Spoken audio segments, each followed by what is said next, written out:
Train the muscles, not the joints.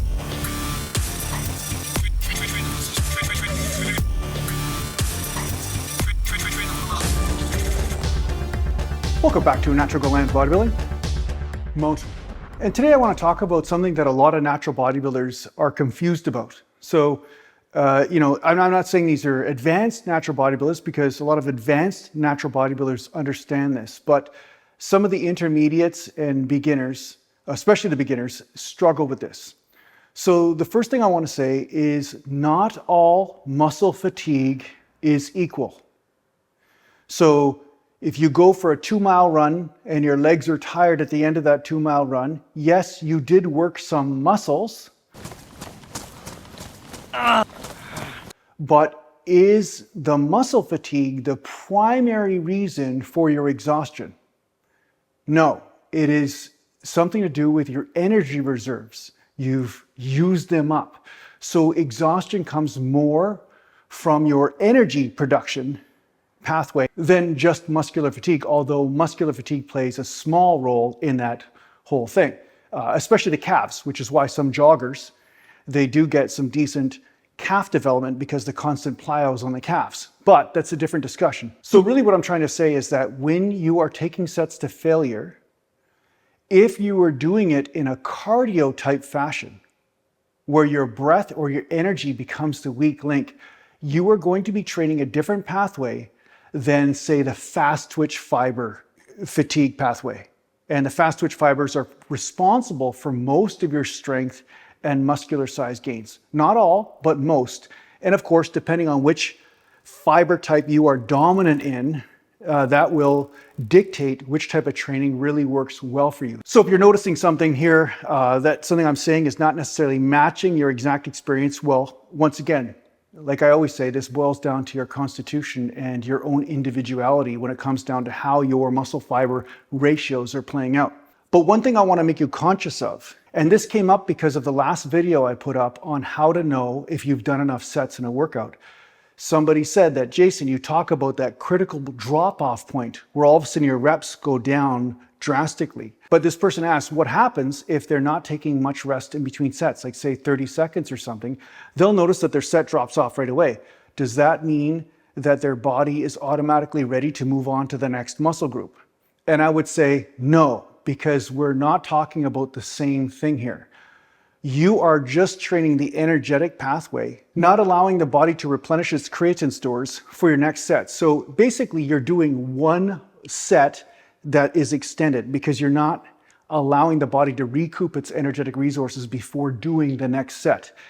And if you wish to replenish your creatine resources, that takes 1.5 minutes to maybe over 3 minutes of rest in between sets for you to make sure that your muscular pathways are replenished. And if you're doing legs, it might even take you longer because doing squats, for instance, takes a lot more energy in the system, and there's a lot of other moving parts that need to be rested and replenished before you can go do a set feeling that you were at close to 100% energy levels, okay?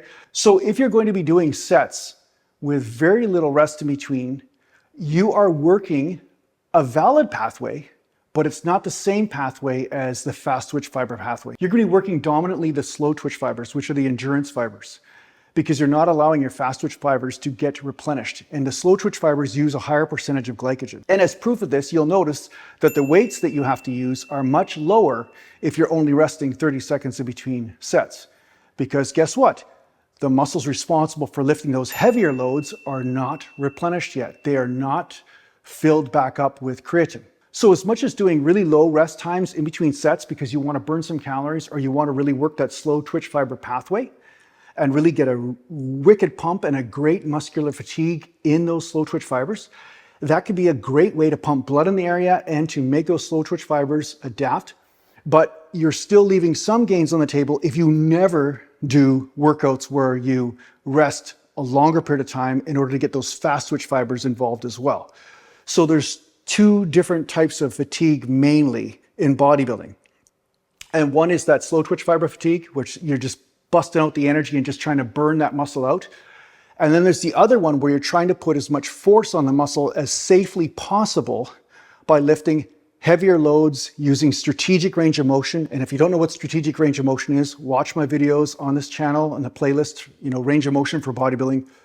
And also by gaining strength. We talk about progressive overload or putting on heavier poundages on the bar here and there. So for instance, today I did 315 for bent over rows.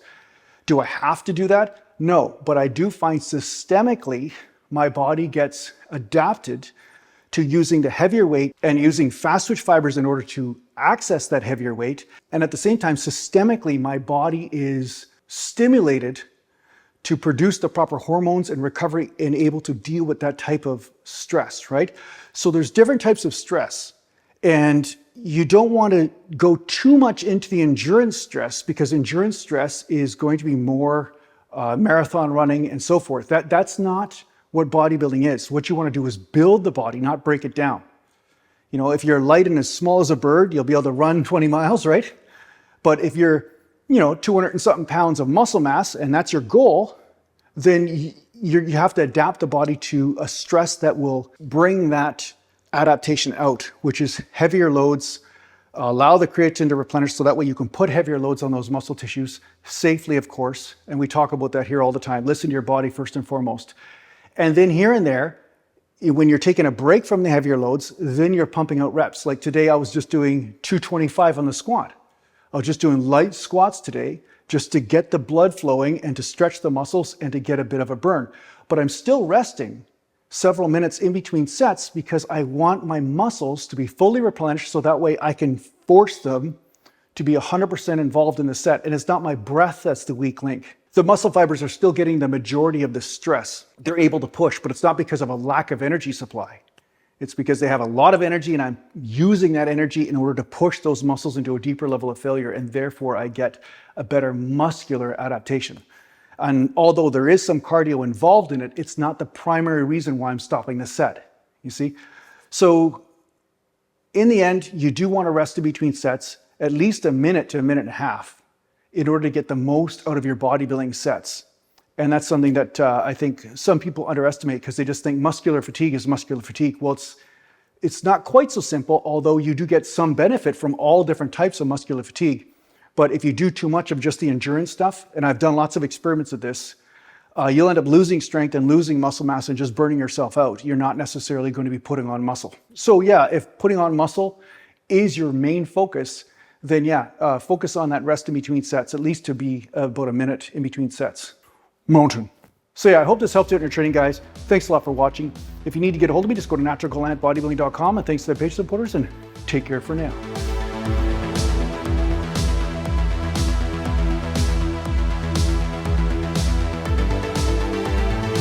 Oh yeah.